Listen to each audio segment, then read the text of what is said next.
നമസ്കാരം. ഇസ്രായേൽ പ്രധാനമന്ത്രി ബെഞ്ചമിൻ നെതന്യാഹുവിന്റെ വാക്കുകേട്ട് ഇറാനെ ആക്രമിക്കാൻ ട്രംപ് ഇറങ്ങിത്തിരിച്ചതോടെ ആഗോള സാമ്പത്തിക രംഗം തകർന്നടിയുന്ന കാഴ്ചയാണ് കണ്ടത്. ഒടുവിൽ എങ്ങനെയെങ്കിലും യുദ്ധം അവസാനിപ്പിച്ചാൽ മതി എന്ന അവസ്ഥയിലായി ട്രംപ്. ഇറാനെ കുറിച്ചുള്ള കണക്കുകൂട്ടലുകളെല്ലാം തെറ്റുകയാണ് ഉണ്ടായത്. ഇറാനെതിരായ ആക്രമണം തുടങ്ങിയതിന് 48 മണിക്കൂറുകൾക്ക് മുമ്പ് ഇസ്രായേൽ പ്രധാനമന്ത്രി Benjamin Netanyahu US president Donald ട്രംപുമായി ഫോണിൽ സംസാരിച്ചതായാണ് റിപ്പോർട്ട്. ഒരു യുദ്ധം ആരംഭിക്കേണ്ടതിന്റെ ആവശ്യകതയെക്കുറിച്ച് നെതന്യാഹു ട്രംപിനെ ബോധ്യപ്പെടുത്തിയതായാണ് റിപ്പോർട്ട്.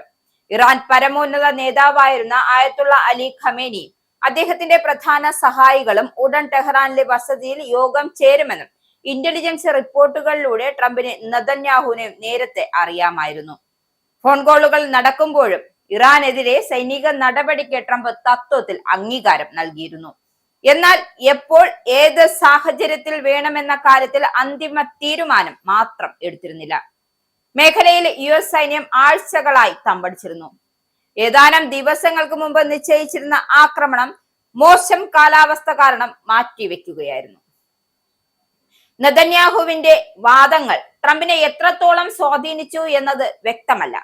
ഇറാന്റെ പരമോന്നത നേതാവിനെ വധിക്കാനുള്ള അവസാന അവസരമാണ് ഇത് എന്ന് ഇന്റലിജൻസ് വിവരവും നെതന്യാഹുവിന്റെ സമ്മർദ്ദവുമാണ് ഫെബ്രുവരി 27 ഓപ്പറേഷൻ എപ്പിക്യൂറി എന്ന സൈനിക നടപടിക്ക് ഉത്തരവിടാൻ ട്രംപിനെ പ്രേരിപ്പിച്ചത്. ഫെബ്രുവരി 28 ശനിയാഴ്ച രാവിലെ ആദ്യ ബോംബുകൾ ലക്ഷ്യസ്ഥാനത്ത് പതിച്ചു. അന്ന് വൈകിട്ട് ഖമേനി കൊല്ലപ്പെട്ടതായി ട്രംപ് ഔദ്യോഗികമായി പ്രഖ്യാപിക്കുകയായിരുന്നു. ഇരുവരുടെയും ഫോൺ സംഭാഷണത്തെക്കുറിച്ച് നേരത്തെയും റിപ്പോർട്ടുകൾ ഉണ്ടായിരുന്നു. ആയത്തുള്ള അലി ഖമേനിയെ വധിക്കുവാനും 2024 ട്രംപ് സ്ഥാനാർത്ഥിയായിരുന്നപ്പോൾ വധിക്കാൻ ഇറാൻ നടത്തിയ ശ്രമങ്ങൾക്ക് പ്രതികാരം ചെയ്യാനും ഇതിലും നല്ലൊരവസരം ലഭിക്കില്ല എന്ന് നെതന്യാഹു ഫോണിലൂടെ വ്യക്തമാക്കിയിരുന്നു. അമേരിക്കയും ഇറാനും തമ്മിലുള്ള സമാധാന ചർച്ചകൾ പുരോഗമിക്കുന്നതിനിടയിലും ഇറാന്റെ തലസ്ഥാനമായ ടെഹ്റാനിൽ വ്യോമാക്രമണം നടത്തുകയായിരുന്നു ഇസ്രായേൽ. നഗരത്തിന്റെ ഹൃദയഭാഗത്തുള്ള ഭരണകൂട കേന്ദ്രങ്ങളെ ലക്ഷ്യമിട്ടാണ് ഇസ്രായേൽ പ്രതിരോധ സേന ആക്രമണം നടത്തിയത്. യുദ്ധം അവസാനിപ്പിക്കാനുള്ള നയതന്ത്ര നീക്കങ്ങളെ കുറിച്ച് അമേരിക്കൻ പ്രസിഡന്റ് ഡൊണാൾഡ് ട്രംപ് പ്രസ്താവന നടത്തിയ നിമിഷങ്ങൾക്കകമാണ് ഇസ്രായേലിന്റെ ഈ അപ്രതീക്ഷിത സൈനിക നീക്കമുണ്ടായത്. ടെഹ്റാനിലെ വിവിധ ഇടങ്ങളിൽ വൻ സ്ഫോടനങ്ങൾ ഉണ്ടായതായും നിരവധി കെട്ടിടങ്ങൾ തകർന്നതായും ഇറാന്റെ ഔദ്യോഗിക വാർത്താ ഏജൻസിയായി റിപ്പോർട്ട് ചെയ്യുന്നു.